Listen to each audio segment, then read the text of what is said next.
හරි ළමයි හැමෝටම සුබ දවසක් කියලා ප්‍රාර්ථනා කරනවා. ඔන්න අපි අද 2026 දෙවැනි කණ්ඩායම කියන්නේ 2026 පළමු කණ්ඩායම විතර අපි පන්ති ආරම්භ කරගෙන මේ වෙනකොට වැඩ කටයුතු කරන් යනවා.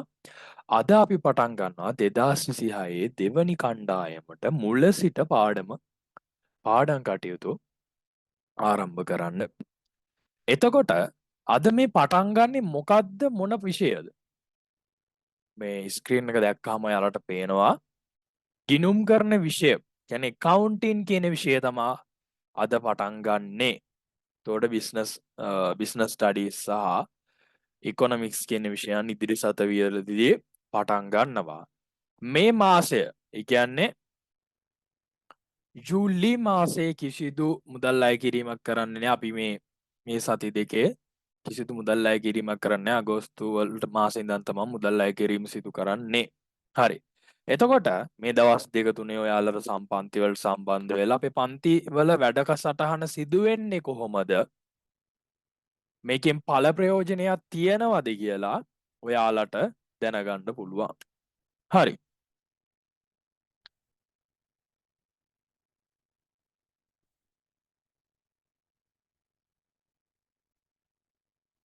එතකොට මම කවුද? මම සචින්ත එම් ප්‍රේමචන්ද්‍ර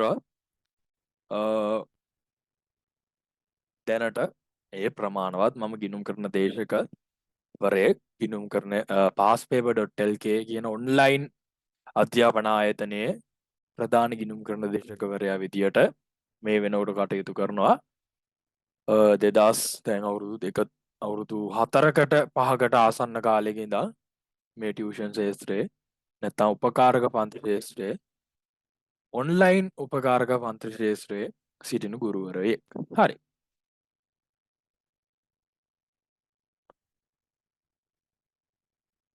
අපි පොඩ්ඩක් එක පාර විෂයන්ට අවතීර්ණ වෙන්න නැතුව නැත්නම් ගිණුම් කරණය accounting කියන විෂයට අවතීර්ණ වෙන්න නැතුව පොඩ්ඩක් අපි මේකේ වටපිටාව ගැන කතා කරලා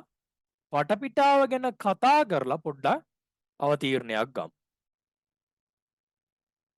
ඔයාලා මොකද්ද මේ කරන විෂය ශාස්ත්‍රය? නැත්නම් විෂය කාණ්ඩය, වාණිජ්‍ය කාණ්ඩය නැත්නම් කොමර්ස් ස්ට්‍රීම් එකෙන් ඔයාලා දැන් මේ වෙනකොට උසස් පෙළ විභාගයට මුහුණ දෙනවා කියලා තීරණය කරලා තියෙන වාණිජ්‍ය විෂය. හරිද? මොකද්ද වාණිජ්‍ය විෂය කියන්නේ? මොකද්ද කොමර්ස් කියන්නේ? කොහොමද කවද්ද වාණිජ්‍ය විෂය නැත්නම් කොමර්ස් විෂය ඇති වෙන්න ඇත්තේ? හරි පුතේ අපි කතා කරමු. මේ පිළිබඳව. හොඳද? ඇත්තටම මුල්ම කාලයේ යුගයේ නැත්නම් මානවයා බිහි වෙච්ච යුගයට යනකොට මානවයා බිහි වන යුගයේදීම අවස්ථාවේදීම වාණිජ්‍ය නැත්නම් කොමර්ස් කියන විෂය නැත්නම් කොමර්ස් කියන වාණිජ්‍ය ශාස්ත්‍රය කියන එක පැවතුන්නේ නැහැ.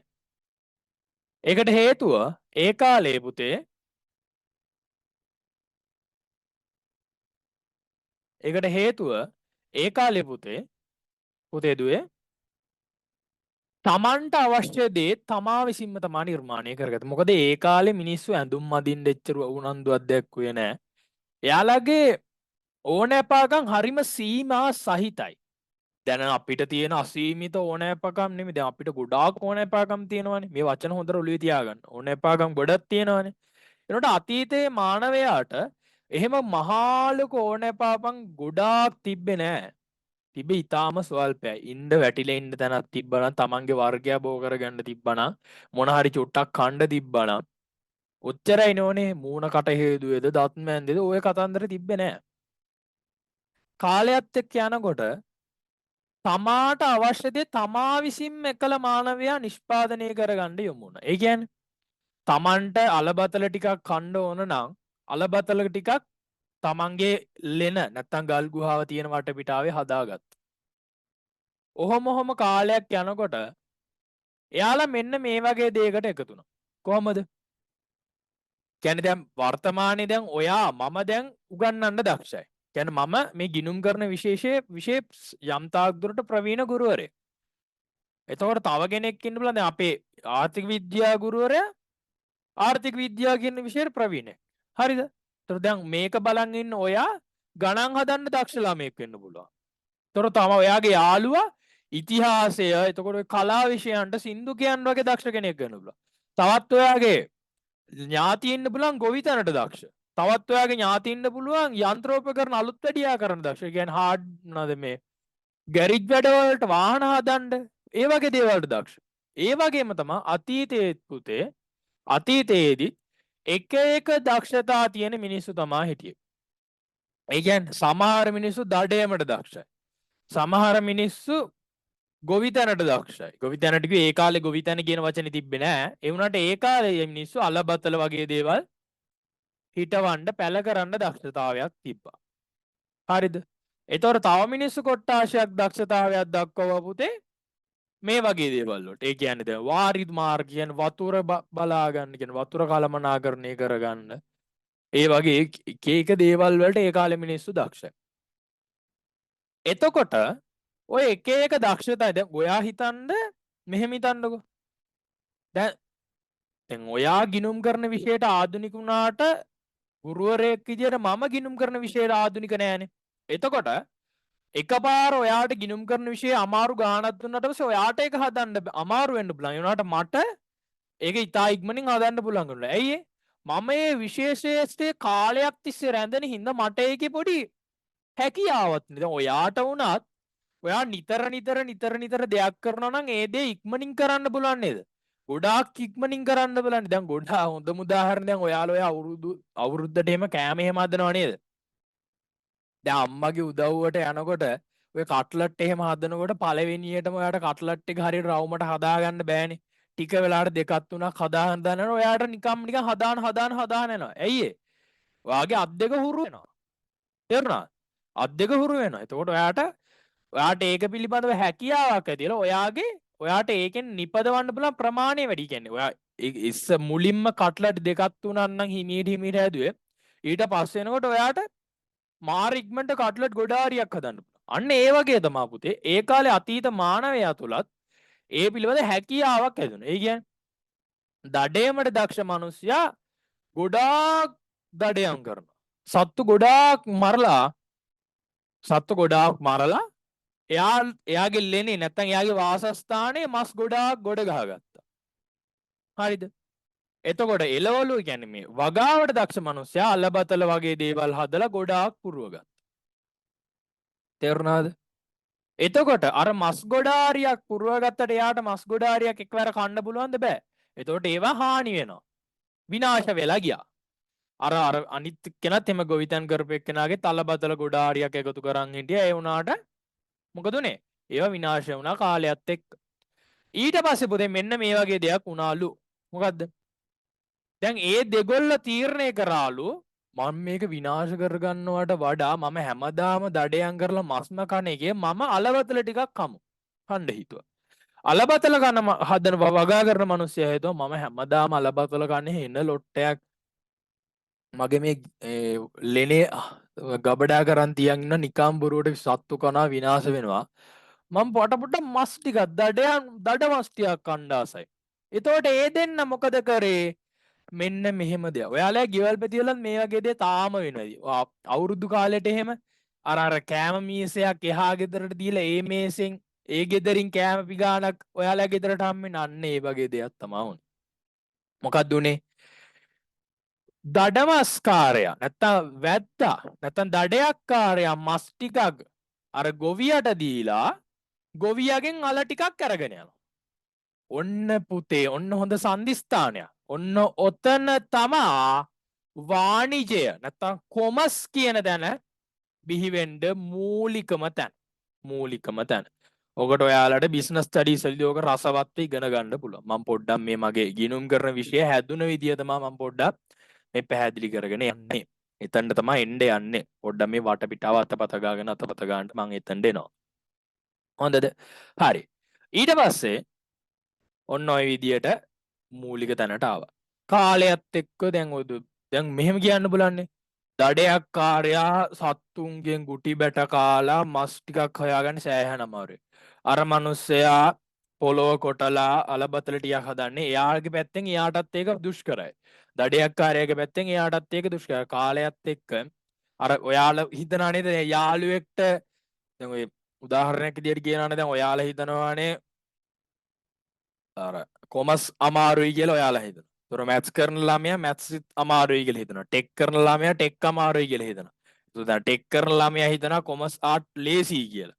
මැත්ස් කරන ළමයාත් එහෙම හිතනවා. දැන් ආර්ට් කරන ළමයා දන්නවා ආර්ට් වල තියෙන අමාරුව. හරිද? කොමස් කරන ළමයාට එක්සෑම් ලම් වෙනකොට තේරෙනවා කොමස් හැම සබ්ජෙක්ට් එකක්ම යම් කිසි මට්ටමකින් අමාරුයි කියලා ඒ ළමයින්ට අන්තිම වෙනකොට ලං තේරෙනවානේ. අන්න ඒ වගේ තමා අර ඒ කාලෙත් දඩයක්කාරයා තමන්ට ඒක අමාරුයි කියලා දැනන් හිටියට ගොවිතැනට කරන්න අමාරුයි කියලා එයාට අවබෝධයක් නැහැ නේ. එතකොට එයා හිතනවා මම මේ දෙන මස් ප්‍රමාණයට එයා දෙන අල ප්‍රමාණය මදිනේ කියලා හිතනවා. අන්න ඔතනත් එක්ක මුදල් කියන දේ නම් මොකද්ද? මුදල් කියන දේ කියන්නේ ප්‍රමාණය කියන්නේ භාණ්ඩ මාරු වෙන අතර නැතුව අතරමැදියෙක් වෙනවා මුදල් කියලා. මුලින්ම පුතේ ඔයාලා ළඟ තියෙන කාසි හා නෝට්ටු නැත්තම් ඔය 1000 කොල 500 කොල නෙමේ තිබ්බේ. පොත්පතේ තියෙනවා ඒ කාලේ තිබ්බේ ලුණු දුම්කොළ සිප්පි කටු. ඒ කියන්නේ මෙහෙමයි හරිද? දැන් මේ මුහුදු කරේ මිනිස්සු සිප්පි කටු කියන දේ මුදල් විදියට භාවිතා කරේ නැහැ. මොකද ඒ පැත්තේ බහුල දෙයන්නේ. ඒ පැත්තේ අඩුවෙන් තියෙන දෙයක්. ඒ කියන්නේ හොයාගන්න අපහසු දෙයක් තමයි අපි ඒ කාලේ මිනිස්සු මුදල් විදියට භාවිතා කරා කියලා පොතපතේ තියෙන්නේ. ඔන්න ඔය විදියට මුදල් කියන දේ වාණිජ්‍ය කියන ශාස්ත්‍රයට ආවා කියලා කියනවා. ඊට පස්සේ ඔය මුදල් ගනුදෙනු ඔහොම ටික කරගෙන යනකොට ඔන්න මොකද්ද වෙන්නේ?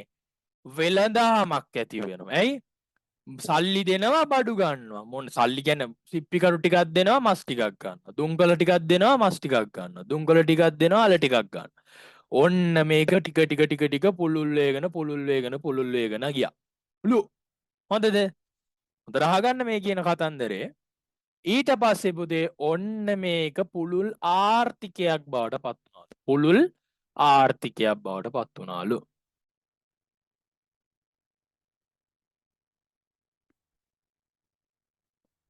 ඔන්න ව්‍යාපාර ඊට පස්සේ බිහි වුණාලු. ඇයි දැන් මෙහෙමනේ. හොඳට අහගන්න. දැන් අලගොවියා අල දීලා සල්ලි ගන්නවා, දඩයක්කාරයා මස් දීලා සල්ලි ගන්නවා. ඕක කාලයත් එක්ක කොහොම කරගෙන යනකොට මොකද වෙන්නේ? ව්‍යාපාර බිහි වෙනවා. ව්‍යාපාර බිහි වෙන. ඒ කියන්නේ අලගොවියට තේරෙනවා අල ටිකක් වැඩිපුර මිනිස්සුන්ට දුන්නා මට දුම්කොළ ගොඩාරියක් හම්බ වෙනවා. එතකොට මම පෝසත් වෙනවා. මොකද්ද? ආර්ථිකය බිහි වෙනවා වගේම තමයි ව්‍යාපාර කියන සංකල්පයත් බිහි වෙනවා ඒත් එක්ක. මේක ඇත්තටම ගිනුම් කරන ගුරුවරයෙක් විදියට මම පැහැදිලි කරනවට වඩා ඔයාට ඉදිරියේදී ව්‍යාපාර අධ්‍යයනයේ විශේෂ ශාස්ත්‍රය සහ ආර්ථික විද්‍යාව විශේෂ ශාස්ත්‍රය උගන්වන ගුරුවරුන්ගෙන් මේක හරි රසවත්ව මේ මුල් කොටස හම්බ වෙනවා. ඒ වුණාට මට ඕනේ මේ ගිනුම් කරන්නේ පටන් ගත්ත තැනට ඔයාලව ටක් ගාලා අරගෙන ගිහිල්ලා පාඩමට අවතීර්ණ වෙන්න. හරි. ඔන්න ව්‍යාපාර ලෝකයට බිහි වුණාලු. කොහොමද ව්‍යාපාර බිහි වෙන්නේ? ඇයි ව්‍යාපාර බිහි වෙන්නේ? මොකද්ද ව්‍යාපාරයක් කියන්නේ? ව්‍යාපාරයක් කියන්නේ පුතේ මූලික මිනිස් අවශ්‍යතා සපුරාලන ඕනෑම ආකාරයක් ව්‍යාපාරය ලෙස හඳුනාගන්න. ඒ කියන්නේ එකල මානවයා කිව්වනේ තමන්ට ඕන දේ තමන්ම හදාගත්ත. ඊට පස්සේ බාණ්ඩ හෝමාරුවක් සිද්ධ වුණා කිව්වමම ඊට පස්සේ අතරමැදියෙක් විදියට මුදල් ආවා කිව්වා. ඊට පස්සේ ව්‍යාපාර බිහි වුණා කියනවා කිව්වම නේද? ඔයිට වඩා පොඩ්ඩක් පුළුල් මේක. හරිද? ඒක බිස්නස් ස්ටඩීස් නැත්නම් ව්‍යාපාර අධ්‍යයන ගුරුවරු සහ ආර්ථික විද්‍යා ගුරුවරු හරි රසට ඔයාලත් එක්ක කතා කරයි. මොකද්ද මූලික මිනිස් අවශ්‍යතා කියන්නේ?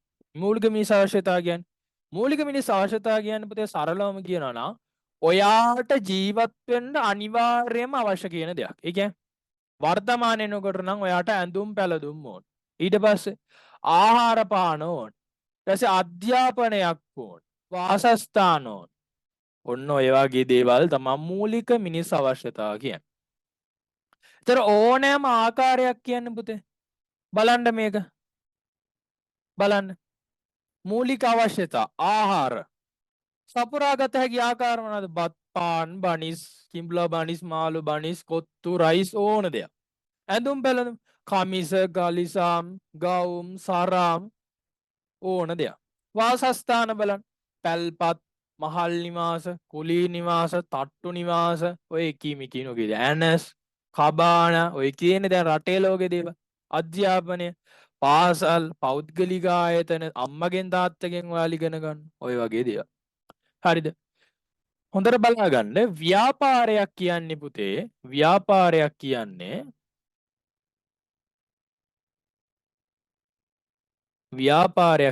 පුතේ මෙන්න මේ කියන මූලික අවශ්‍යතා. හොඳට බලාගන්න. මෙන්න මේ කියන මූලික මිනිස් අවශ්‍යතා ටික සපුරගන්න මෙන්න මේ ආකාර ටිකක් තියෙනවා නේද? දැන් උදාහරණයක් විදිහට ආහාර වලට තියෙනවානේ බත් පාන් බනිස් පිට්ටු කොත්තු රයිස් ඕන්න ඔය කියන දේවල්. ඔයාට මෙන්න මේ කියන මේ අවශ්‍යතාවය සපුරාගත හැකි ආකාර සපයනවා නම් කෙනෙක් අන්න එතන ව්‍යාපාරයක් තියෙන. අන්න එයා ව්‍යාපාරිකයෙක් නැත්නම් එයා කරන්නේ සිදු කරන්නේ ව්‍යාපාරයක්. උදාහරණයක් විදිහට ඔයාට ආහාර සපයනවන කියන්නේ බත් පාන් බනිස් සපයලා කොත්තු රයිස් සපයලා ඔයාගේ මුදල් ගන්නවා නම් පුද්ගලයෙක් අන්න එතන එයා කරන්නේ ව්‍යාපාරය. දැන් අම්මා කරන්නේ ව්‍යාපාරයක් නෙමෙයි. හරිද? අම්මා ඔයාට කෑම දුන්නා කියලා කණ්ඩ දුන්නා ඇඳුම් අරන් දුන්නා කියලා ඔයාගෙන් සල්ලි ගන්නේ නෑනේ. ඒ වුණාට හන්දිය කඩේ මුදල නැත්නම් හන්දිය නානා කොත්තු කඩේ නානා හැම පැත්තෙම නාන කෙනෙක් ඉන්නවනේ නේ. අපේ පැත්තෙත් ඉන්නවා නාන කෙනෙක්. හරිද? එයා කොත්තු දීලා රයිස් දීලා මොකද කරන්නේ? අපෙන් සල්ලි ගන්නවා. අන්න එයා කරන්නේ ව්‍යාපාරය. අපේ ආහාර ගැන නැත්නම් කුසගින්න කියන හැඟීම සපුරා ගන්න ඕනේ ආහාර අරගෙන ඒ ආහාර සපයා ගන්න පුළුවන් සපුරා ගන්න පුළුවන් ආකාර තමයි බත් පාන් බනිස් කොත්තු රයිස් පිට්ටු ඕන දෙයක්. ඒ දේවල් අපිට සපයලා අපේ මුදල් ගන්නවා කෙනෙක් අන්න එයාට අපි කියන ව්‍යාපාරයක් කියලා. සරල මේක මීටඩා හෙන ලොකුයි. හරිද? මේවා ඔයාලත් එක්ක කතා කරයි. කවුද කතා කරන්නේ? ඔයාලගේ ව්‍යාපාර අධ්‍යයන ගුරුවරයා කතා කරයි. හරි. හොඳද? ඔන්න අපි ඊළඟට එමු කොහොමද කොතනින්ද ගිණුම් කරන විෂය ආවේ කියලා බලන්න. දැන් ව්‍යාපාරයේ බිහි වුණානේ. ඒත් එක්ක මං කියන්නේ ආර්ථිකය කියලා එකක් බිහි වුණා කියලා. ඔන්න දැන් වාණිජය කියන එක මුලින්ම බිහි වුණා දෙන්නෙක් අතර බාණ්ඩුව මාරු වෙලා ඔන්න ඔය විදිහට වාණිජය බිහි වුණානේ. ඊට පස්සේ මං ගුවා ආර්ථිකයක් කියලා දෙයක් ඇති වුණා කියලා. මුදල් කියලා දෙයක් කියන්නේ සිප්පි කටු, දුම්කොළ, ලුණු, හුණු ඔය වගේ දේවල් අතරමැදි මාධ්‍යයක් විදියට ඇවිල්ලා මුදල් වගේ කියන්නේ මුදල් කියන අතරමැදි මාධ්‍ය විදියට ඒ කට්ටිය ඇවිල්ලා මොකද වුණා කිව්වේ? මේක ආර්ථිකයක් වුණා කියවනේ. ඔන්න පුතේ ඔයාලා ඉගෙන ගන්න ඔයාලා අහලා තියෙන විෂයක් බිහි වෙනවා ඒත් එක්කම මොකද්ද? ආර්ථික විද්‍යාව. මොකද්ද? ආර්ථික විද්‍යාව. පොතපතේ තියෙන විදිහට සමහර විද්වතුන් කියන විදිහට මුලින්ම ඇති වුණා කියන්නේ ආර්ථික විද්‍යාව. හරිද? මේ ආර්ථික විද්‍යාවෙන් කැඩිලා ආවා කියනවා පුතේ කවුද? ව්‍යාපාර අධ්‍යයනය. මොකද්ද? ව්‍යාපාර අධ්‍යයනය. ව්‍යාපාර අධ්‍යයනය.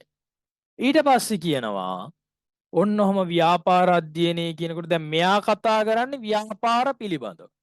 මේ ආර්ථික විද්‍යාව කතා කරන්නේ ආර්ථිකයන් ගැන. කියන්නේ මෙහෙම කරත් මේ ආර්ථිකයේ මෙහෙම වෙයි මෙහෙම වෙයි මෙහෙම වෙයි කියලා. ව්‍යාපාර අධ්‍යයනය කතා කරා මෙන්න මේ ව්‍යාපාර අර ව්‍යාපාර ඔන්න ඔහම කතා කරා. ඒතකොට මේ හැමදේම මොකද්ද වෙන්නේ? මුදල් ගනුදෙනු වෙනව නේද පුතේ? අන්න මෙන්න මේ ආර්ථිකය සහ ව්‍යාපාරවල මුදල් ගනුදෙනු නියම ප්‍රමිතියකින් කියන්නේ දැන් ලංකාවෙත් කෙනෙක්ට පිටරට ගිහිල්ලා වුණත් ඒ රටේ මුදල් ගනුදෙනු වෙන විදිය තේරුම් ගන්න පුළුවන් වෙනවා. හැම රටකම එකම විදියකට වෙන්න ඕනේ. එහෙනම් නියමිත විදියකට යම්කිසි ප්‍රමිතියකට මේ දේවල් සිදු කරන්න ඕන හින්දා බිහි වුණා පුතේ ව්‍යාපාර අධ්‍යයනයේ කැඩිලා ආව විෂයක් එළියට. මොකද්ද? ගිණුම්කරණය. ගිණුම්කරණය. ඉවර නෑ ගිණුම්කරණය. ඔන්න අද ඉදම් මාත් එක්ක ඔයාලා ඉගෙන ගන්නේ මෙන්න මේ විෂය. එතකොට හොඳට බලන්න මේ වාණිජ කියන ශේෂ්ත්‍ර නැත්නම් කොමර්ස් කියන විෂය ඇති උනේ පුතේ ආර්ථික විද්‍යාව කොමර්ස් කියන විෂය ඇති වුණේ ආර්ථික විද්‍යාව, ව්‍යාපාර අධ්‍යයනය හා ගිණුම්කරණය කියන මෙන්න මේ විෂයන් තුනේ එකතුවක් විදිහට. එතකොට වාණිජ්‍ය කියන විෂය නැත්නම් කොමර්ස් කියන විෂය රඳා පවතින ප්‍රධාන කුළුණු තුන තමා පුතේ මෙන්න මේ කියන ගිණුම්කරණයේ ආර්ථික විද්‍යාව, ව්‍යාපාර අධ්‍යයන කියන විෂයන් තුන. මේක නිකන් අර තැටියක් නිකන් ගල් තුනකින් රඳවලා තියෙනවා වගේ. අර ගල් තුනේ ලිප් හදනවා නේද ට්‍රිප් එහෙම ගියපම උයන්ඩ. අන්න ඒ වගේ තමයි. එක ගලක් එහෙට පැන්නොත් හට්ටිය වැටෙනවා වගේ තමා. ආර්ථික විද්‍යාව, ව්‍යාපාර අධ්‍යයනය, ගිණුම්කරණ කියන විෂයන් තුනෙන් එක විෂයක් එළියට පැන්නොත් මේ වාණිජ්‍ය කියන විෂය සමබරතාවය ගිලිහී යනවා. ඒ වුණාට ඔයාලට දැන් අමතර විෂයක් ඇවිල්ලා තියෙනවා නේද? මම එනවා එතනට. මෙන්න මේක වර්තමානයේදී නූතනයේ තාක්ෂණික දියුණුවත් එක්ක හැම දෙයකම තාක්ෂණය එකතු වුණා පුතේ. වෛද්‍ය විද්‍යාවට තාක්ෂණය එකතු වුණා, ඉංජිනේරු විද්‍යාවට තාක්ෂණය එකතු වුණා වගේම තමයි වාණිජ්‍ය ක්ෂේත්‍රයට, නැත්නම් කොමර්ස් ක්ෂේත්‍රයටත්, ව්‍යාපාර ලෝකයටත් තාක්ෂණය එකතු වුණා. ඔන්න පුතේ මෙන්න මේ කියන තුන් දෙනාට එකතු වුණා පුතේ තාක්ෂණය. කොහමද? ඔයාලා ඉගෙන ගන්නවා විෂයක් ICT දැන්. මොකද තොරතුරු හා sannivedana තාක්ෂණය. මේක වාණිජ්‍ය ක්ෂේත්‍රයට අදාළ නැත්නම් වාණිජ්‍ය කියන විෂයට අදාළ වූ විෂයක් නෙමෙයි. මේක හැම තැනම තියෙන පොදු විෂයක්. තොරතුරු හා sannivedana තාක්ෂණය. ඒක ඔයාලටම පැහැදිලි කරගන්න පුළුවන් කොහමද? ඈ පුතේ කොහොමද ඔයාලට මේක පැහැදිලි කරගන්න පුළුවන්? ඇයි පුතේ බලන්න මෙහෙමනේ පැහැදිලි කරගන්න ලේසිම ඕක. මැත්ස් එක්කත් ICT කරන්න පුළුවන්. බයෝ සයන්ස් එක්කත් ICT කරන්න පුළුවන්. ආර්ට් එක්කත් ICT කරන්න පුළුවන්. ටෙක් එක්කත් ICT කරන්න පුළුවන්. කොමර්ස් එක්කත් ICT කරන්න. ඒ කියන්නේ මේක කොමර්ස් වලට විතරක් ආවේනික වෙච්ච විෂයක්ද නැහැ. කොමර්ස් වලට ආවේනික විෂය තමයි ඉකොනොමික්ස්, බිස්නස් ස්ටඩීස්, ඇකවුන්ටින්. ඒ කියන්නේ ආර්ථික විද්‍යාව, ව්‍යාපාර අධ්‍යයන, ගිණුම්කරණය. ICT නැත්නම් තොරතුරු හා sannivedana තාක්ෂණ කියන්නේ හැමතැනටම පොදු වූ විශේෂේත්‍රයක්. තේරුණාද? එතකොට වාණිජ්‍ය කියන විෂය රඳා පවතින කුළුණු තුන තමයි ආර්ථික විද්‍යාව, ව්‍යාපාර අධ්‍යයනය හා ගිණුම්කරණය කියන විෂයන් තුන. මං හිතනවා පැහැදිලි වෙන්න ඇති කියලා. අපි එමු එහෙනම් ඉස්සරහට යමු. ඔන්න ප්‍රධාන විෂයන් තුනයි මොනවද? ආර්ථික විද්‍යාව, ව්‍යාපාර අධ්‍යයනය, ගිණුම්කරණය. අමතරව ඔයාලට තාක්ෂණයේ දියුණුවත් එක්ක තමයි මේ ICT නැත්නම් තොරතුරු හා sannivedana තාක්ෂණය කියන එක මේ වාණිජ්‍ය කියන විෂයටත් එකතු වුණේ. හරි. විශ්වවිද්‍යාල කොමර්ස් කරලා ඔයාලට යන්න පුළුවන් විශ්වවිද්‍යාල මොනවද? බලන්න කොච්චර තියනවද කියලා. කොමර්ස් කරලා ඔයාලට යන්න පුළුවන් විශ්වවිද්‍යාල මම මේක පොඩ්ඩක් අර ව්‍යවහාරයේ කතා වෙන විදියට වැදගත්කමේ පිළිවෙලට වගේ හදලා තිනේ කියන්නේ.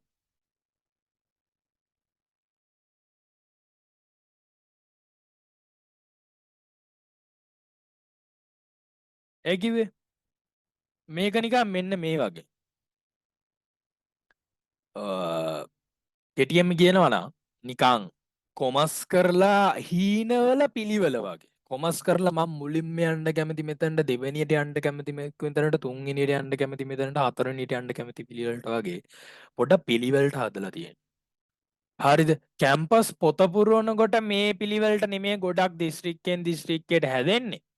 ඒ වුණාට වර්තමානයේ මේ විශ්වවිද්‍යාලවල රෑන්කින් අනුව ගත්තාම නැත්නම් මැනේජ්මන්ට් නැත්නම් ඔයාලා කොමර්ස් කරලා යන තැනට කොමර්ස් කරලා කැම්පස් එකක් ගියපුවාම ඒ කැම්පස් එකේ අනුපිළිවෙලක් හදන අපි කොමර්ස් කරන යන ළමයින්ට තැන හැදෙන විදිහ. හොඳම තැන මෙතන. කොතනද? හොඳම තැන ශ්‍රී ජයවර්ධන විශ්වවිද්‍යාලය. ඊට පස්සේ කැලණිය විශ්වවිද්‍යාලය, කොළඹ විශ්වවිද්‍යාලය, මොරටුව විශ්වවිද්‍යාලය, දැන් නම් රාජරට විශ්වවිද්‍යාලය ටිකක් තවත් උඩට ඇවිල්ලා තියෙන රුහුණ, වයඹ, පේරාදෙණිය, සබරගමු, යාපනයේ, නැගෙනහිර, වවුනියා. ඔය කියන හැම විශ්වවිද්‍යාලයකම කොමස් කරලා යන ඔයාට කොමස් කරලා යන ඔයාට පුතේ ඉගෙන ගන්න පුළුවන්. බලන්ඩ ලංකාවේ තියෙන බහුතරය තවත් කැම්පස් වල තියෙනවා. හරිද? රජයේ කැම්පස් මම මේ කියන්නේ රජයේ කැම්පස් අහන හැම රජයේ කැම්පස් එක්කම වගේ කොමස් කරන යන ළමයට ඉගෙන ගන්න පුළුවන්. ඒ හින්දා බය වෙන්න දෙයක් නැහැ. ඔයා හරියට වැඩටිය කරොත්, ඔයා සර් එක්ක හරියට වැඩටිය කරොත්, ඔයාටත් කැම්පස් එකක් කොහේ හරි ලංකාවේ කොතනක හරි කැම්පස් එක්ක ඉඳගන්න ෂීට් එකක් වෙන් කරලා තියෙනවාමයි. බලන්න රට පුරා තියෙන හැම කැම්පස් එක්කම කොමර්ස් කරලා යන ළමයට ඉගෙන ගන්න විෂයක් තියෙනවාමයි. හරි. අපි බලමු ඊට පස්සේ බැරි වෙලා හරි ඔයාට මම මේ කියන්නේ කැම්පස් යන්න බැරි වුණොත් නැත්නම් යුනිවර්සිටි සිලෙක්ට් වෙන්න බැරි වුණොත් විකල්පයක් තියෙන්නත් එපා. නේද? කොමර්ස් කළා දැන් මේක බැරි වෙලා හරි යන්න බැරි වුණාම හරිද? බැරි වෙලා හරි යන්න මදි වුණා. එහෙම වුණොත් කොහොමද ඔයා මේ රස්සාවක් හොයාගන්නේ? නැත්නම් කොහොමද ඔයා ජීවත් වෙන්නේ? අන්න ඊළඟට අපි කතා කරමු කැම්පස් නොයා කැම්පස් යන්නේ කොහොමද කියලා. කැම්පස් නොයා කොමස් කරපු අය කැම්පස් යවන්නේ කොහොමද යන්න පුළුවන්නේ කොහොමද කියලා.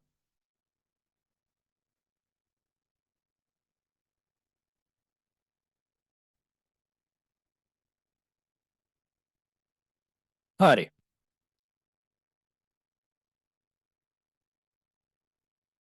කැම්පස් නොයා කැම්පස් යන්න නම් ළමයි ඔයාලට පුළුවන් කොමස් කරපු ළමයින්ට මන්නම් හිතන්නේ අනිත් විෂයන් වල මේ වගේ chance එකක් තියෙනවා කියලා. ඇයි ඒ? අනිත් විෂයන් වල මේ වගේ අවස්ථාවක් ඔයාලට තියෙනවා කියලා. හොඳට බලන්න මං කියන දේ පැහැදිලිව අහගන්න. කොමස් කරලා ළමයි කොමස් කරලා අමතර සුදුසුකම් විදියට හදාරන්න පුළුවන් ගොඩාක් දේවල් තියෙනවා. දැන් අනිත් විෂයන් එක්ක බලනකොට මෙතන කොමස් එක ගොඩාක් දේවල් තියෙනවා. ඒ කියන්නේ මේ හදාරන්න පුළුවන් ප්‍රමාණය වැඩි. ඇයි එහෙම කියන්නේ?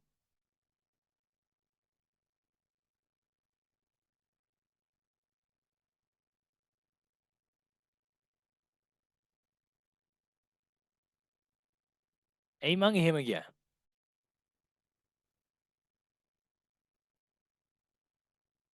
එහෙම කියන්න හේතුව තමා අනිත් විෂයන් වල ඒ විෂයට අමතර සුදුසුකම් හොයාගන්න තැන් අඩුයි. ඒත් O level ඉවර වෙච්ච තැන ඉඳන්ම කොමස් කරන්න අදහස් කරන ළමයට මේ ව්‍යාපාර ලෝකේ නැත්නම් වැඩ ලෝකේ ඉදිරියට යන්න වෘත්තීය සුදුසුකම් හදාගන්න පුළුවන්. අමතර සුදුසුකම් සපේන ආයතන ගොඩක් තියෙනවා. බලමු මේ මොනවද කියලා ටිකක් මම කියන්නම්. බලන්න. AAT ආයතනය. තව බලමු තව ඇති. Chartered Accounting ආයතනය. CMA ආයතනය. දැන් මේ කියන තුන ප්‍රධාන වශයෙන් accounting කියන විෂය තව තියෙනවා. මේ තියෙන taxation, AAT, CA, CMA, taxation කියන ඔය කියන ප්‍රධාන වශයෙන්ම මේ කියන හතර දෙනා accounting නැත්නම් ගිණුම් කරණය කියන විෂයත් එක්ක අමතර සුදුසුකම් සපයන ආයතන. කැම්පස් නොගියත් A level හොඳට පාස් වෙලා මෙන්න මේ කියන හතර දෙනාගෙන් එක්කෙනෙක් හෝ දෙන්නේ දැන් දෙන්නෙක් විතර කරනවා නම් හොඳයි. දෙකක් විතර AAT, chartered, CMA වගේ 3-4 මේ හතරම වගේ එකක් දෙකක් හරි වැඩි ප්‍රමාණයක් කරන තරමට ඔයාටම තමයි qualification නැත්නම් ඔයාගේ වෘත්තීය සුදුසුකම් හැදෙන්නේ. හරිද? මේ කියන හතරෙන් පහෙන් එකක් දෙකක් ඔයාලා කරගත්තොත් A level පාස් වෙලා මේ දෙක තුනක් තියෙනවා ගැන අනිවාර්යෙන්ම යාට ලක්ෂ 1ක 2ක හොඳ රැකියාවකට යන්න පුළුවන්. එතකොට බැංකින් නැත්නම් IBSL ඔයාලා දැකලාදී බැංකුවල නිලධාරීන් ඉන්නවා. ඒක යන්නේත් බහුතරයක් කොමර්ස් කරපු අය එතන ඉන්නේ. ඒ හැමෝම IBSL කරපු අය. ඒ කියන්නේ කොමර්ස් කරලා ඔයාට බැංකුවකට යන්න ඕන නම් නැත්නම් බැංකු නිලධාරියෙක් වෙන්න ඕන නම් ඔන්න IBSL කරන්න පුළුවන්. මේක මේ අමතර සුදුසුකම් ගැන හරි රසවත්ව සර් කියන්නේ මම කරපු වීඩියෝ එකක් තියෙනවා. මම මේ වීඩියෝ එක ඉස්සරහදී ඔයාලට ප්ලේ කරලා පෙන්නන්නම්. 2026 ළමයින්ට ඔන්න මැජික් එකක් පෙන්වන්න යන්නේ සර්. හොඳද? හරි. ඔන්න ඔය විදිහ අමතර සුදුසුකම් සපයා ගන්න පුළුවන් ආයතනත් ඔන්න ලංකාවේ තියෙනවලු. අපි බලමු ඉස්සරහට සර් අද ඔයාලත් එක්ක කතා කරන්න ලෑස්තිලා ඉන්න මොනවද කියලා. කොමස් කරලා මොනවද තියෙන රැකියා? රැකියා තියනවද? බැංකුවකට විතරද යන්න පුළුවන්නේ? රැකියා කරලා බැංකුවකට විතරද යන්න පුළුවන්? රක්ෂණ නියෝජිතයෙක් විතරද වෙන්න පුළුවන්? නෑ පුතේ. තව ගොඩාක් දේවල් තියෙනවා. බලමු. ඔයාට කළමනාකරුවන් වෙන්න පුළුවන්. බැංකු කළමනාකරුවන් නැත්තම් ඔය ලොකු ලොකු ව්‍යාපාරවල කළමනාකරුවන්. එතකොට ලොකු ලොකු ව්‍යාපාරවල CEO ලා ආයතන නිලධාරීන් ආයතන ප්‍රධානීන් දක්වා ඔයාට යන්න පුළුවන්. ඒතර ගණකාධිකාරවරු කියන්නේ ගිණුම් වාර්තා බලන අය, විගණකයින් මේවා ඉස්සරහදී ඔයාලට කනට හුරු වෙන රැකියාව වෙනවා. කොටස් වෙළඳුන්, ඒ කියන්නේ ෂෙයා මාකට්, ඒතර ධම්මික පෙරේරලා වගේ ලොකු ව්‍යාපාරිකයින් ඉන්නනේ අන්න එයාලා කොටස් ෂෙයා මාකට් කියලා එකක් ලංකාවේ තියෙනවා. ලෝකේ තියෙන ෂෙයා මාකට් කියලා එකක්, කොටස් වෙළඳපොළ කියලා එකක්. ඒක ඔයාලට බිස්නස් ස්ටඩීස් වල නැත්නම් ව්‍යාපාර අධ්‍යයන ගුරුවරුත් එක්ක හරි රසවත් ඉගෙන ගන්න පුළුවන් කොටසක් ඔයාලට. ඒක උගන්වනවා ඔයාලට A level වලදී. අන්න ඒක ඒ නිලධාරී නැත්නම් කොටස් ෂෙයා මාකට් එකේ ඉන නිලධාරියෙක් වෙන්න පුළුවන්, කොටස් වෙළෙන්දෙක් වෙන්න පුළුවන්, ව්‍යවසායකයෙක් වෙන්න පුළුවන්. ඒ කියන්නේ ස්වයන් ව්‍යාපාරිකයෙක්, ව්‍යවසායකයෙක් කියන්නේ. හොඳම උදාහරණ ස්පාසිලෝන් එකේ අයිතිකාරයා ඔටාරා. ඔටාරා මගේ නම හරි නම් ඔටාරා. එතකොට කවුද? සනත් ජයසූරිය. ඒ ඔක්කොම ව්‍යවසායකයෝ තමයි. එතකොට කුමාර සංගක්කාර සහ මහේල ජයවර්ධන අර කැෆේ එකක් එහෙම යාලා කරන්නේද? ඒ ව්‍යවසායක. බැංකු හා රක්ෂණ නියෝජිතයන්. ඒතකොට තව පුළුවන් පරිපාලන නිලධාරීන් වෙන්න පුළුවන්. තේරුණා? මේක කොමර්ස් කරලා යන්න බැරි තැනක් නෑ පුතේ. හැම ශේෂ්ත්‍රයකටම යන්න පුළුවන්. අර මම අර කලින් කිව්වා නේද? කලින් ස්ලයිඩ් එක නැත්නම් කලින් පෙන්නුවේ අමතර සුදුසුකම් හදාගන්න පුළුවන් ආයතන ගැන. අන්න ඒ ආයතනත් එක්ක ඔයාලට සම්බන්ධ වෙලා කොමර්ස් A level විභාග ලියලා ඉවරලා ඒ කැම්පස් යන්න බැරි වුණොත් ඒ කියන ආයතන එක්ක සම්බන්ධ වෙලා ඔයාට ඒ විෂය කියන්නේ ඒ විභාග කරලා මේ වගේ රැකියාවලට යන්න පුළුවන්. හරිද?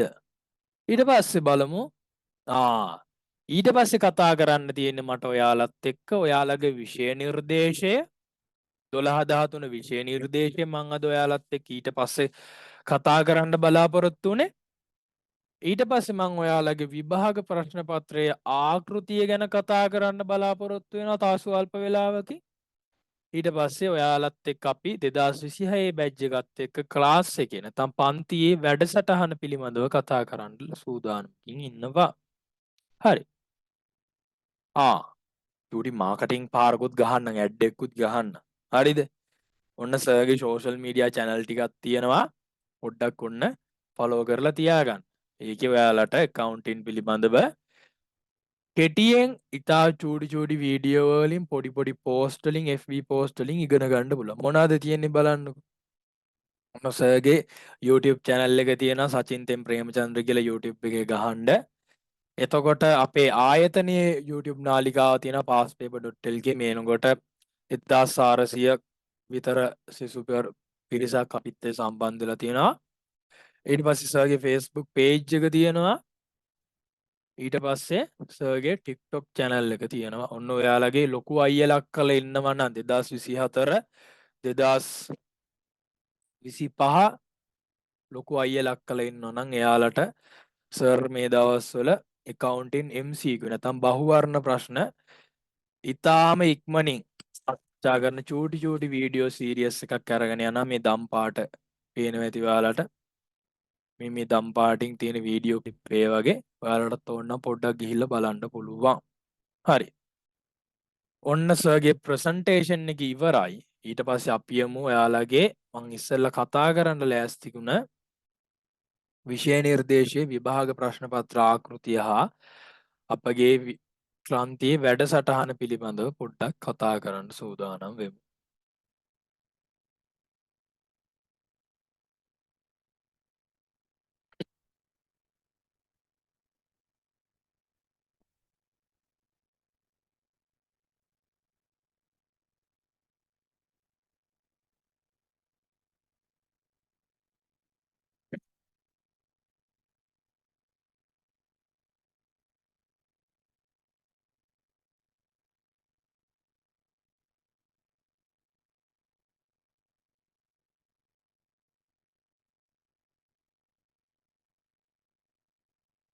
හරි. ඔයාලගේ ගෲප් වලට මම මේ වෙනකොට මේ PDF එක දාලා තියෙනවා.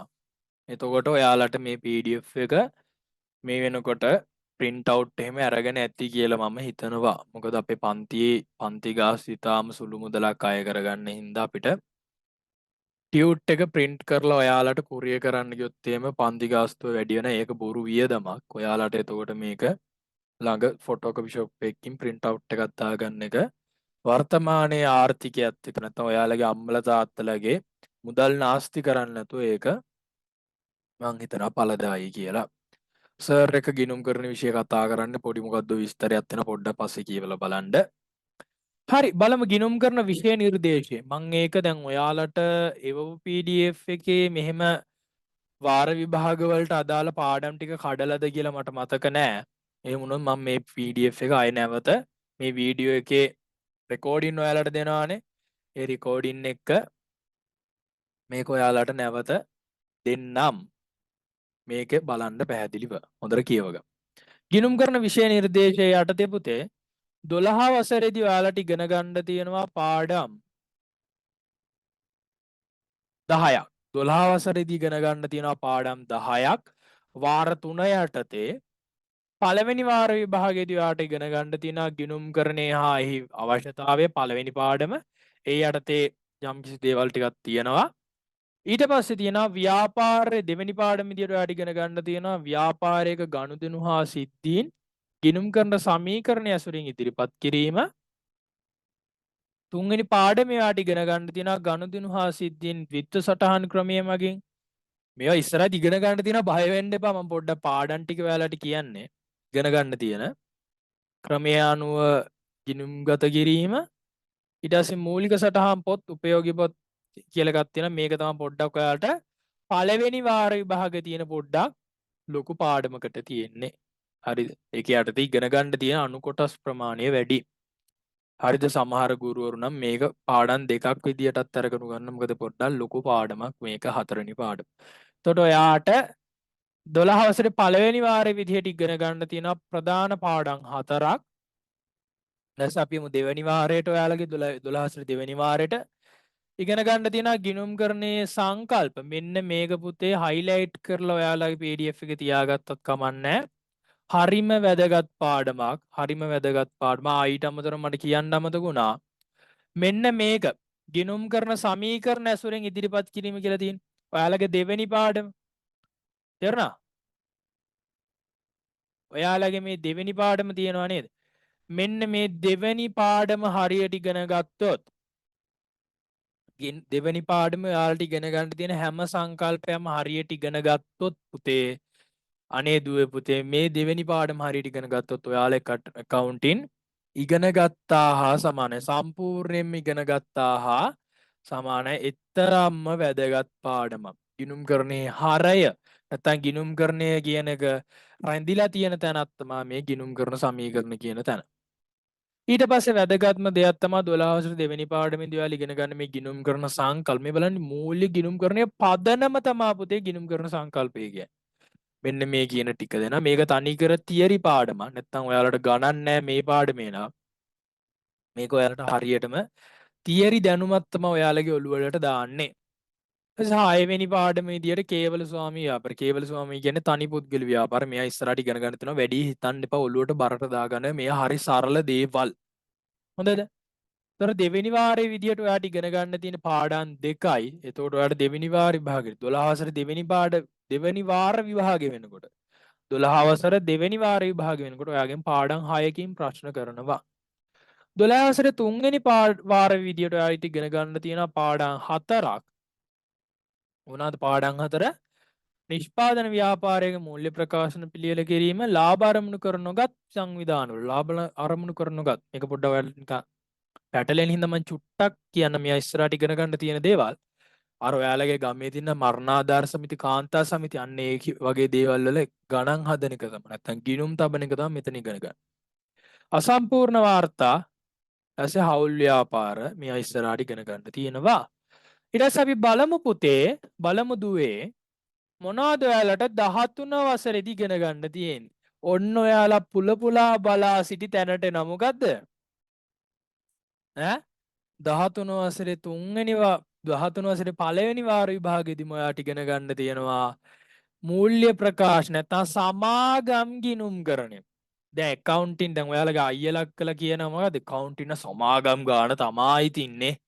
accounting නම් සමාගම් ගාන තමයි තින්නේ. ඔන්න ඒ පාඩම ඉගෙන ගන්න තියෙන 12 වසරේ සමායන 13 වසරේ පළවෙනි වාර විභාගෙදී 13 වසරේ පළවෙනි වාරයේදී තමයි ඔයාට සමාගම් කියන විෂය සමාගම් කියන පාඩම ඉගෙන ගන්න තියෙන්නේ.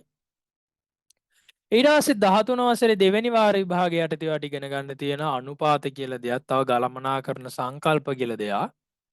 තුන්වෙනි වාර විභාගෙදී පිරිවැය පරිමා විශ්ලේෂණය, ප්‍රාග්ධන ආයෝජන තීරණ කියලා පාඩම් ටිකක් තියෙනවා. එතකොට ඔයාට පැහැදිලිව පේනා පුතේ මෙතනදී මොකද්ද? ගිණුම් කරන විෂය නිර්දේශය නැත්නම් සිලබස් එකේ ඔයාට 12 සහ 13 කියන අවුරුදු දෙක ඉවර වෙනකොට විභාගයට යනකොට ඔයා පාඩම් කීයක් ඉගෙනගෙන තියෙන්න ඕනද මයේ දුවේ පුතේ? පාඩම් 16ක් ඉගෙනගෙන තියෙන්න ඕනේ. පාඩම් 16ක් ඉගෙනගෙන තියෙන්න ඕනේ. පාඩම් 16ක් ඉගෙනගෙන තියෙන්න ඕනේ. ඔන්න ඔය ටික තමයි පුතේ ඔයාලගේ ගිණුම් කරණයේ විෂය නිර්දේශය. මං හිතනවා පැහැදිලි වෙන්න ඇති කියලා. අපි එහෙනම් ඉදිරියට යමු. මම ඉස්සරලා කිව්වා අපි ගිණුම් කරන විෂය නිර්දේශය කතා කරනවා කියලා. ඊට පස්සේ අපි කතා කරනවා ඔයාලගේ ප්‍රශ්න පත්‍ර ව්‍යුහය. මොකද්ද පුතේ? ප්‍රශ්න පත්‍ර ව්‍යුහය කතා කරනවා කිව්වා. හොඳට බලා ගන්න ඔයාලගේ ප්‍රශ්න පත්‍ර ව්‍යුහය හැදෙන විදිහ. ඔයාලගේ accounting පේපරේ කොහොමද 2026 නෙමේ 24 25 ඕන අවුරුද්දක accounting පේපරේ ඔයාලට ලැබෙන විදිය තමයි සර් දැන් ඔයාලත් එක්ක කතා කරන්න යන්නේ. හොඳද? හරි. සර් එක්කම මේ දැන් ඔයාලගේ මේ chart එක තියෙනවානේ. සර් එක්කම මේ chart එක ඔයාලා පුරව ගමු දැන්. හොඳද?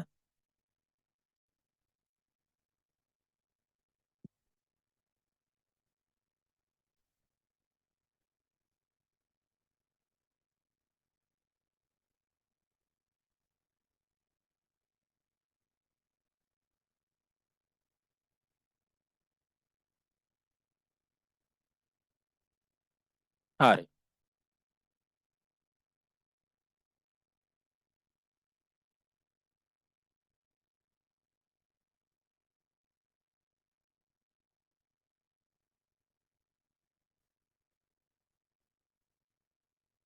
මේ දිග කටුවේ ඔයාලා දාගන්න ගිණුම් කරණය කියලා. මොකද්ද දාගන්න ඕනේ මේ දිග කොටුවේ ඔයාලා? ගිණුම් කරණය කියලා. හරියට දාගන්න සර්ට මේ ටයිප් කරන්න අර මේ ටියුට් එකේ ටයිප් කරන හින්දා මේකේ මේ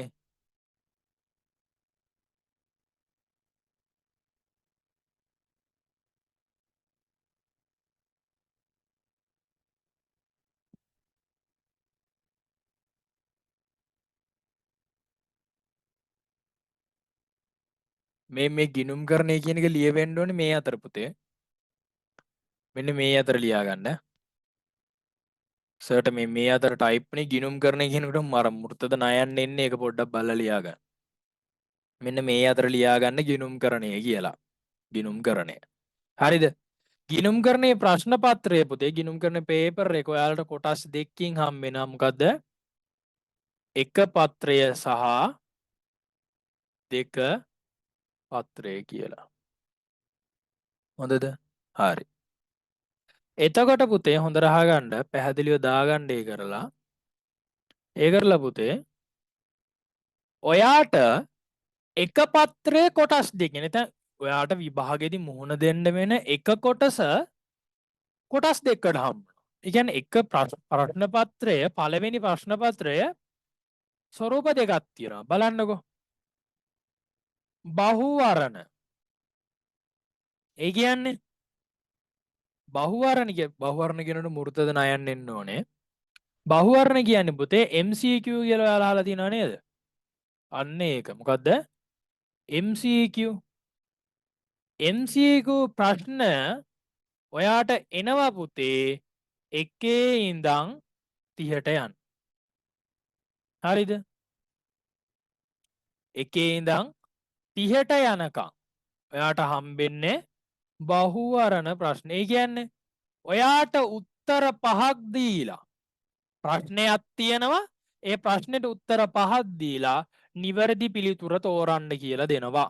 පැහැදිලිද? පැහැදිලිද පුතේ? හරි. එතකොට මට කියන්න අමතකුණා ඔයාට මෙතනදී ප්‍රශ්න 50ක් හම්බ වෙනවා. හොඳද? MCQ එකේදී ප්‍රශ්න 50ක් හම්බ වෙනවා. ඒකේ එකේ ඉඳන් 30ට යනකම් තියෙන්නේ MCQ ප්‍රශ්න. ඒ කියන්නේ බහුවර්ණ ප්‍රශ්න. හොඳද? ඊට පස්සේ ඔයාට හම්බ වෙනවා පුතේ ලියන්න නිශ්චිත පිළිතුරු ලිවීම.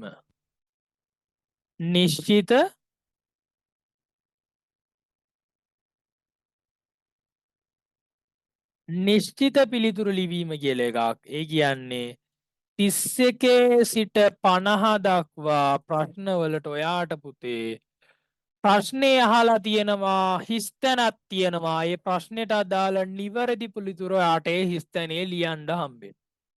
ඔන්න ගිණුම් කරණයේ ප්‍රශ්න පත්‍රයේ පළවෙනි ප්‍රශ්න පත්‍රයට ප්‍රශ්න 50ක් හම්බෙනවා. එකේ ඉඳන් 30ට යනකම් හම්බෙන්නේ බහුවර්ණ ප්‍රශ්න. ඒ කියන්නේ MCQ ප්‍රශ්න. ඊට පස්සේ 31 ඉඳන් 50 දක්වා ඔයාට හම්බෙන නිශ්චිත පිළිතුරු ලිවීමේ ප්‍රශ්න. නිශ්චිත පිළිතුරු ලිවීමේ ප්‍රශ්න හම්බෙනවා.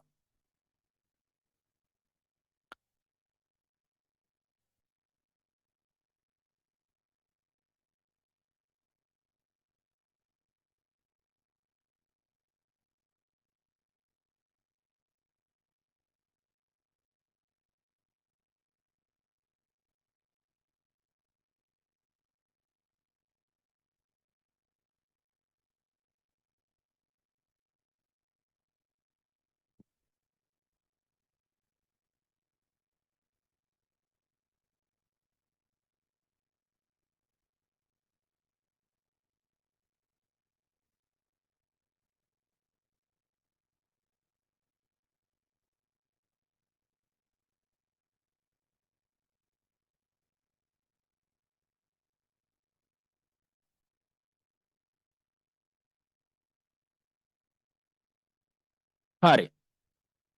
මම ඇහැ නැති කියලා මං හිතනවා. පැහැදිලිව ඇහෙනා නේද? හරි.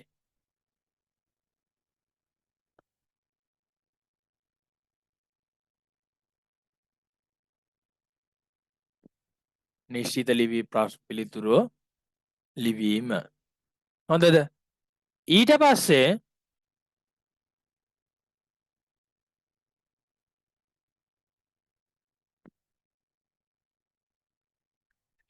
බලන්න ඔයාලගේ දෙවැනි ප්‍රශ්නේ පැත්තට. අපි හැරමු ඔයාලගේ දෙවැනි ප්‍රශ්න පත්‍රය පැත්තට. දෙක කොටස පැත්තට හැරමු. ඒකේ පුතේ බලන්න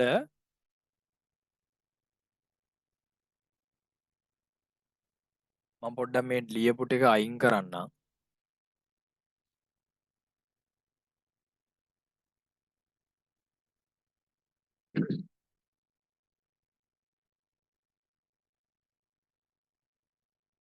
දෙක කොටසේ ඔයාට හම්බෙනවා පුතේ ප්‍රශ්න 5ක්. සමායන ප්‍රශ්න 6ක් හම්බ. ඔයාට දෙක කොටසේ පුතේ ප්‍රශ්න සම්පූර්ණයෙන් 6ක් හම්බ. හොඳද? පළවෙනි ප්‍රශ්නය සහ දෙවෙනි ප්‍රශ්නය අනිවාර්යෙන්ම ඔයා කරන්න ඕනේ. පළවෙනි සහ දෙවෙනි ප්‍රශ්නය අනිවාර්යෙන්ම කරන්න ඕනේ. 3 4 5 6 කියන ප්‍රශ්න වලින් ඔයා කැමති 3කට පිළිතුරු ලියන්න ඕනේ. එතකොට ඔක්කොම ප්‍රශ්න ඔයා කීයක් ලියන්න ඕනද පුතේ විභාගෙදී? ප්‍රශ්න 6න් 5ක් ලිව්වා නම් ප්‍රමාණවත්. 1යි 2යි අනිවාර්යයි. 1යි 2යි අනිවාර්යයි. ඊට පස්සේ 3 4 5 6 කියන දෙක කොටසේ ප්‍රශ්න වලින් 3ක් තෝරගෙන ප්‍රශ්න 4ක් තියෙනවා එතන 3 4 5 6 ඒ ප්‍රශ්න 4න් 3ක් තෝරගෙන ඔයාට අදාළ ප්‍රශ්න 5 සම්පූර්ණ කරන්න පුළුවන්. මං හිතනවා පැහැදිලි වෙන්න ඇති කියලා. හරි. අපි එමු ඊළඟට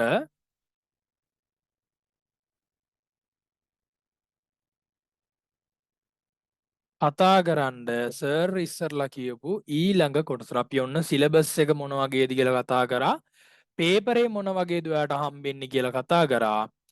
අපගේ වැඩසටහන ගැන පොඩ්ඩක් පැහැදිලි කරමු. ඒ කියන්නේ සර් එක්ක ඔයාට හිටියොත් මොනවද 2026 ඒ ලෙවල් කරන ඔයාට විභාගෙදී විභාගයට යන්න යනකොට නැත්නම් විභාගේ දිනේ වෙනකොට ඔයාට සර් එක්ක ඉගෙන ගත්තොත් accounting කියන විෂය සර්ගේ පන්තියේදී ඉගෙන ගත්තොත් මාත් එක්ක ඉගෙන ගත්තොත් මොන වගේ දේවල් ඔයාට ඒ වෙනකොට ඉගෙන ගන්න පුළුවන්ද බලන්න. අපි අනිවාර්යෙන් පුතේ සියලුම පාඩම් ටික මාස 6කට කලින් ආවරණය කරනවා. ඊට පස්සේ සෑම වාර විභාගයකටම අදාළව TQ ඒ කියන්නේ ටර්ම් ටෙස්ට් එක්සෑම් කරනවා. මේ දවස්වලත් ඔයාලගේ 2024 සහ 2025 අයට අපි එයාලගේ මේ අගෝස්තු මාසේ පටන් ගන්න ටර්ම් ටෙස්ට් වලට අදාළව ප්‍රශ්න පත්‍ර සාකච්ඡා කරන ගමන් යන්නේ. ඊට පස්සේ වසර 15කට ආසන්නව නැත්නම් ගොඩක් දුරට මීට වඩා වැඩිපුර පසුගිය විභාග ප්‍රශ්න පත්‍ර සාකච්ඡා කරන ඔයාලත් එක්ක ඊට පස්සේ MCQ 5000කට වඩා ආසන්න ප්‍රමාණය. ඒ කියන්නේ ඔයාලා මේ එකක පත්‍රයට විභාගයේ එක කොටසට සූදානම් කරනවා MCQ 5000කට වඩා වැඩි ප්‍රමාණයක් කරලා. ඊට පස්සේ ලිඛිත ප්‍රශ්න 500ක්. බලන්න ලිඛිත ප්‍රශ්න 500ක් කියන්නේ කොච්චරද? ඔයාලට විභාගර ලියන්න ඕන ප්‍රශ්න 5යි. ඒ කියන්නේ ලිඛිත ප්‍රශ්න පේපර් 100ක් 200ක් විතර අපි කරනවා. ඊට පස්සේ මාසකට වඩා අනිවාර්යයෙන්ම ඔයාලට ප්‍රශ්න පත්‍රයට ඇගීමක් ඔයාලගේ මට්ටම පෙන්නන දැන් මට්ටම ඔයාටම පැහැදිලි කරන විදිහේ ප්‍රශ්න පත්‍රයක් අනිවාර්යයෙන්ම මාස්පතා අපි කරනවා. ඊට පස්සේ අපි ඔයාලට එක්ක කතා කරන්නේ මෙන්න මේ විදිහට. දැන් ගොඩාක් මේක වැදගත්. ගොඩාක් තැන්වල ගොඩාක් පන්තිවල කරන්නේ කොහොමද? ගොඩාක් තැන්වල ගොඩාක් පන්තිවල කරන්නේ පුතේ මෙන්න මේ වගේ දෙයක්. හොඳට අහගන්න. ගුරුවරයා දක්ෂතාවය පෙන්වන්න ඉතා අමාරු ගණන් ඔයාලට දෙනවා. ඒ වගේ ගණන් එතකම් විභාගෙට එන්නෙත් නෑ. එතකම් විභාගෙට එන්නෙත් නෑ ඒ වගේ ගණන්. සමහර තැන්වල ළමයා දක්ෂයයි කියලා ඔප්පු කරන්න ලේසි ගණන් හදනවා. ඒ වගේ සරල ගණන් විභාගයට එන්නෙත් නෑ. එතකොට ඉතා අමාරු ගණන් විභාගයට එන්නේ නැහැ. ඉතා සරල ගණන් විභාගයට එන්නේ නැහැ. ඒකට අපි වැඩක් හදලා තියෙනවා. මොකද්ද? සරල තැන ඉඳන් ඉතා සංකීර්ණ ගානට යනකම් පියවරෙන් පියවර අමාරු කරලා තමයි ගණන් හදන්නේ. ඒ කියන්නේ හැම පාඩමකින්ම සරල ගානේ ඉඳන් ඉතා අමාරු ගානට යනකම්ම හැම අධ්‍යයනකම ගණන් ඔයාලට එනවා. එතකොට අනිවාර්යයෙන් මේ එක අධ්‍යයනකට අදාළ ගානක් තමයි ඔයාලට විභාගෙදි හම්බෙන්නේ. ඒ හින්දා බය වෙන්න දෙයක් නැහැ අපිත් එක්ක හිටියොත්. ඊට පස්සේ සෑම විෂය ඒකකයක් අවසානයේම MCQ ප්‍රශ්න පත්‍රයක් ඔයාලට හම්බෙන්නේ. ඒ කියන්නේ පළවෙනි පාඩම ඉවරුණා නම් පළවෙනි පාඩමෙන් එන්න පුළුවන් හැම ආකාරයෙන්ම බහුවර්ණ ප්‍රශ්න පත්‍රයක් හම්බෙනවා. දැන් ඔයාලට ප්‍රශ්නයක් ඇවිල්ලාදී ගැටලුවක් ඇවිල්ලාදී ඔළුවට මොකද්ද? යකෝ මේ යකා මාර විදියටනේ බහුවර්ණ ප්‍රශ්න පත්‍රය. දැන් එක කොටසට ඔයා අපිව ලෑස්ති කරන්න කියලා. ඔව් පුතේ. එක කොටසේ තියෙන නැත්තම් මේ අපි මේ කොටසේදී කතා කරේ එක කොටසේදී හම්බෙන ලකුණු 50 නැත්තම් ඒ ප්‍රශ්න 50 මාර වැදගත් ඒකට යන. ඔයා දක්ෂය වෙන්නේ ඔයා දක්ෂයෙක් වෙන්නේ අන්නේ ලකුණු 50න් 45 පන්නලා ගත්තනා. මාත් එක්ක හිටියොත් මේ වැඩේ කරොත් මාත් එක්ක මා විශ්වාස කරලා මේ වැඩේ පිළිවෙලට කරොත් එහෙම MCQ 45 පන්නලා අනිවාර්යයෙන්ම ගන්න පුළුවන්. ඒකේ සැකයක් නෑ. එතකොට මේකේ ආයේ තියෙන ඔයාලගේ සිහින පාරාදීසය යන ටිකනේ මේ කැම්පස් ටික විශ්වවිද්‍යාල ටික. ඒ ටික ගැන පැහැදිලි කිරීමක් කරලා තියෙනවා. එතකොට ඔන්න ඔය විදිහට ඔයාලත් එක්ක අද දිනේ මම කතා කරන්න බලාපොරොත්තු වෙච්ච දේවල් ටිකෙන් ටික අවසානයකට ලං වෙනවා.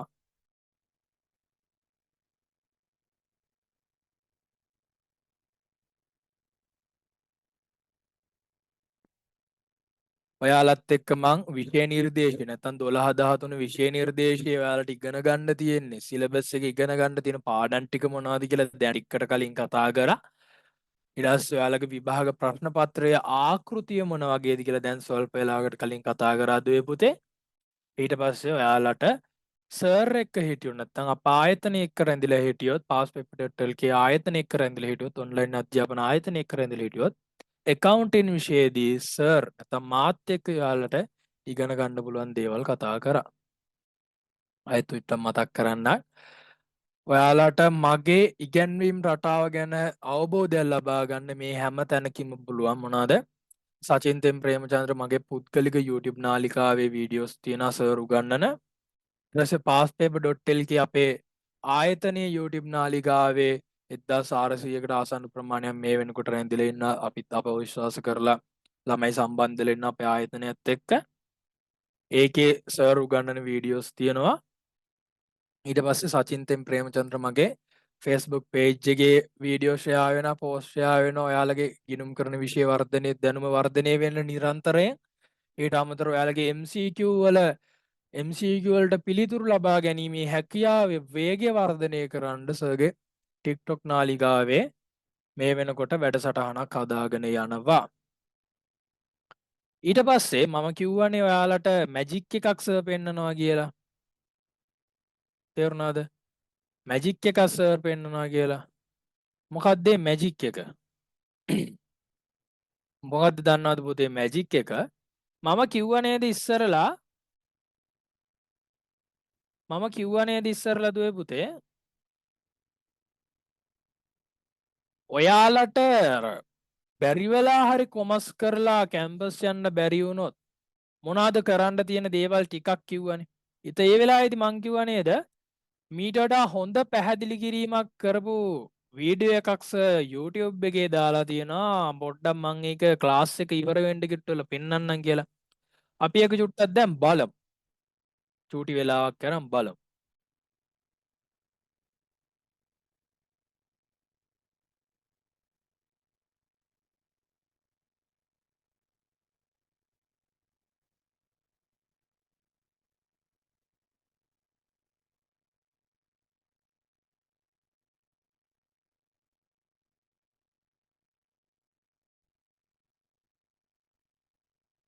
මේ තියෙන්නේ සර්ලගේ අපේ ආයතනයේ ප්‍රධාන නාලිකාව YouTube නාලිකාව. එතකොට මේකේ මේ ප්ලේලිස්ට් එකට කෙලින්ම ගියොත් එම accounting with සචින් තෙම් ප්‍රේමචන්ද්‍ර කියන ප්ලේලිස්ට් එකේ සහ මේ 2023 අනුමාන MCQ සාකච්ඡාව කියන දෙකේම සර් උගන්වන රටාව ඔයාලට අවබෝධ කර ගැනීමට අදාළ වීඩියෝ බලන්න පුළුවන්.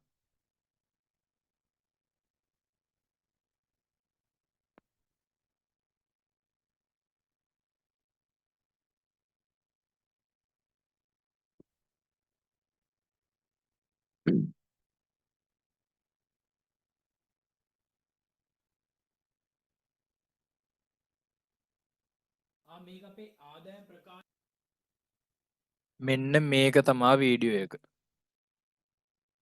මේ තියෙන. හරි. මෙන්න මේක කරේ 2026 A-level මේ O level ලියලා 2026 A-level batch එක විදියට එන ඔයාලා වෙනුවෙන්ම කරපු එකක් තමයි මේක. මේ තියෙන.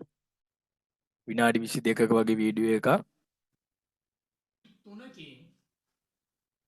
මේකේ අපි කතා කරා ඔයාලත් එක්ක මේ තියෙන. ඔයාලට යන්න පුළුවන් රැකියා මොනවද? ඔයාලට ඉගෙන ගන්න පුළුවන් විශ්වවිද්‍යාල මොනවද? එතකොට ඔයාලට හදාරන්න පුළුවන් උපාධි පාඨමාලා මොනවද? ඊට පස්සේ මේ මං අර කිව්ව නේද CMA CA AAT එකක අන්න ඒ හැම එකක්ම මෙතනදී පැහැදිලි කරනවා. මේ පේනවා නේද SIM CA IBS CIPM ගොඩාක් තියෙනවා. අපි මේ හැම එකක් පිළිබඳව ඔයාලට පැහැදිලි කිරීමක් මේ වීඩියෝ එකේදී කරලා තියෙනවා. මම මේ වීඩියෝ එක පිළිබඳව ලින්ක් එකත් ඔයාලට මේ රෙකෝඩින් එක අප්ලෝඩ් කරනකොට අප්ලෝඩ් කරන්න. හරි. එහෙනම් 2026 පන්තියේ දෙවන කණ්ඩායමට අදාළ පන්තියේ ආරම්භක සම්මන්ත්‍රණයේ අවසානය කරා තමා මේ දැන් අපි ලං වෙලා ඉන්නේ. එහෙනම් අපි අදට මේ පන්තිය නතර කරමු. පොඩ්ඩක් පන්ති අද පටන් ගන්නකොට පොඩ්ඩක් ප්‍රමාද වුණා මේ තාක්ෂණික දෝෂයක් සිදු වෙන නිසා. එහෙනම් ලබන ඉරිදා 8ට පළවෙනි පාඩමෙන් accounting පළවෙනි පාඩම සාකච්ඡා කරන්න ලෑස්ති වෙන ගමන් අපි හම්බෙමු. එහෙනම් අදට සර් නතර වෙනවා. සියලු දෙනාටම සුබ දවසක්. ආයුබෝවන්.